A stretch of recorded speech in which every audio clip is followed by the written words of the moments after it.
नमस्कार दोस्तों, हिंदी मंजूषा चैनल पर आप सबका स्वागत है। मैं हूं किरण ग्रोवर।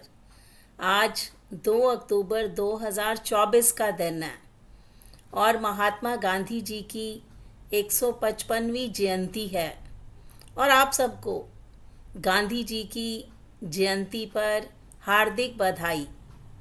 आज विचार मंथन का विषय रहेगा साबरमती के संत गांधी जी का सांगीतिक प्रेम। जब भी महात्मा गांधी जी का जिक्र आता है तो अक्सर दो तरह की तस्वीरें जहन में आ जाती हैं। एक तो वो अड़ियल और जिद्दी इंसान थे, और दूसरी उनसे जुड़ी कुछ चीज़ें, जैसे उनकी छड़ी, उनका चश्मा, उनकी घड़ी। लेकिन इसके अलावा भी बहुत सारी चीज़ें हैं जो गांधी जी से जुड़ी हुई हैं, जिनके बारे में कुछ लोगों को जानकारी नहीं है। मसलन संगीत। आप सुनकर बड़े हैरान होंगे कि गांधी जी का मानना था कि हिंदुस्तान की आज़ादी की लड़ाई तब तक मुकम्मल नहीं हो सकती जब तक उसमें संगीत ना हो। उनका ये भी कहना था कि संगीत नहीं है, इसीलिए ये लड़ाई उतनी गति से नहीं चल पा रही जितनी गति से चलनी चाहिए। उन्होंने सत्याग्रह से भी लोगों को जोड़ने का एक ही तरीका अपनाया। वो एक भजन गाते थे, वैष्णव जन तो तैने कहिए, जो पीर पराई जाने रे। ये नरसिंह मेहता जी ने गुजराती भाषा के अंतर्गत लिखा था, जो कि गांधी जी को बहुत प्रिय था। रघुपति राघव राजा राम, पते तपावन सीताराम। ये भजन भी गांधी जी को बहुत प्रिय था। लेकिन गांधी जी इतने पर रुके नहीं। तमाम तरह के गानों में उनकी दिलचस्पी रही। मसलन जब वो यरवदा जेल में थे, दलितों के पक्ष में आंदोलन करने जा रहे थे। अमरन अनशन पर बैठने वाले थे। अनशन पर बैठने से पहले उन्होंने सरदार पटेल को, महादेव देसाई जी को बुलाया और उनके सामने गीत गाने लगे। वो गीत था, उठ जाग मुसाफिर भोर भई, अब रैन कहाँ जो सोवत है। इसके बाद सरदार पटेल, महादेव देसाई, सब ने ये गाना शुरू कर दिया। फिर जेल में जितने भी कैदी थे उन्होंने भी गाना शुरू कर दिया। एक पूरा संगीत का माहौल बन गया। एक किस्सा और भी मज़ेदार है जो आपको सुनाना चाहती हूँ। गांधी जी की संगीत में दिलचस्पी ये बताती है कि केवल हिंदुस्तानी संगीत में ही उनकी रुचि नहीं थी, पाश्चात्य संगीत में भी थी। राउंड टेबल कॉन्फ्रेंस के लिए गांधी लंदन में थे, ठहरे थे मुरियल लेस्टर के यहाँ। उनका एक आश्रम था जिसको किंग्सले हॉल कहा जाता है। पूर्वी लंदन का इलाका था।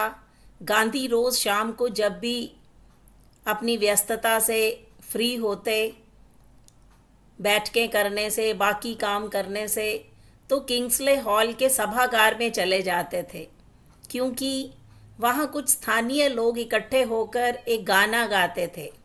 वो था स्कॉटिश गीत। स्कॉटलैंड का एक लोक गीत था जिसको रॉबर्ट बर्न्स ने बाद में नए ढंग से लिखा, आउट लैंग साइन, यानी कि गुजरे ज़माने की बात। गांधी वो गीत सुनने के लिए कितनी बार गए, लोगों को अंदाज़ा नहीं हुआ। फिर गांधी को पता चला कि हर शनिवार को लोग इस गाने पर नाचते हैं। कांग्रेस के लोगों को जो उनके साथ गए थे राउंड टेबल कॉन्फ्रेंस के लिए, उनको गांधी जी की ये हरकत पसंद नहीं थी कि गांधी जी इस तरह से संगीत में दिलचस्पी ले रहे हैं। उन्होंने मना करने की कोशिश की, गांधी जी नहीं माने। एक दिन शनिवार को जब वो वहाँ पहुँचे तो गाना शुरू हुआ। अचानक एक महिला ने हाथ उठाकर कहा, गाना रोक दो। फिर उसने गांधी जी की तरफ देखकर कहा, आप हमारे साथ नाचना चाहेंगे? गांधी ने देखा वहाँ जितने लोग थे या तो पति पत्नी थे या फिर दोस्त थे। एक लड़का लड़की साथ में नाच रहे थे। गांधी ने कहा, ज़रूर मैं नाचूंगा, लेकिन एक शर्त पर, मेरा जोड़ीदार मेरी छड़ी होगी। गांधी अपनी छड़ी के साथ किंग्सले हॉल के उस सभागार में नाचे। राउंड टेबल कॉन्फ्रेंस के बाद जब वो रोमिया रोलान से मिलने फ्रांस गए तो तमाम तरह की बातें रोमिया रोला से की।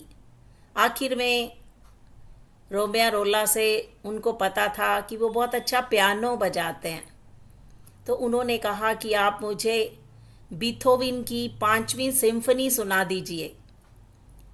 रोमिया रोला बीमार थे, उठ नहीं सकते थे। बहुत मुश्किल से बिस्तर से उठाकर पियानो उनके हाथ में दिया गया, उंगलियां पियानो पर रखी गई। रोमिया रोला ने वो सिम्फनी बजाकर गांधी जी को सुनाई।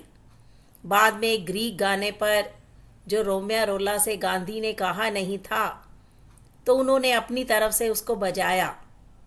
गांधी जी ने उसकी गाने की अगली पंक्तियां दोहराई और अपने संगीत प्रेम को उन्होंने सबके सामने प्रकट किया। सिर्फ एक फिल्मी गाने पर गांधी जी की पूरी जिंदगी मुकम्मल नहीं हो जाती। दे दी हमें आज़ादी बिना खड़ग बिना ढाल, क्योंकि उनके बारे में और जानना, दूसरी चीज़ें जानना हमारे लिए उतना ही ज़रूरी है। अगर हम गांधी जी को बेहतर समझना चाहते हैं तो साबरमती के संत गांधी जी का सांगीतिक प्रेम हमें जानना होगा। हमें अपने जीवन में संगीत को स्थान देना होगा, क्योंकि संगीत हमारी बहुत सारी समस्याओं का हल निकाल सकता है। ये गांधी जी का संदेश है। तो आज गांधी जयंती के अवसर पर हम गांधी जी के संदेश को शिरोधार्य करें और 155वीं जयंती के अवसर पर गांधी जी को बेहतर समझने में हमें बहुत मदद मिलेगी। तो ये थे साबरमती के संत गांधी जी का सांगीतिक प्रेम। दोस्तों, आपको वीडियो कैसी लगी, इस पर अपनी प्रतिक्रिया दीजिए। चैनल को सब्सक्राइब कीजिए। मिलते हैं अगली वीडियो में। तब तक के लिए बाय बाय।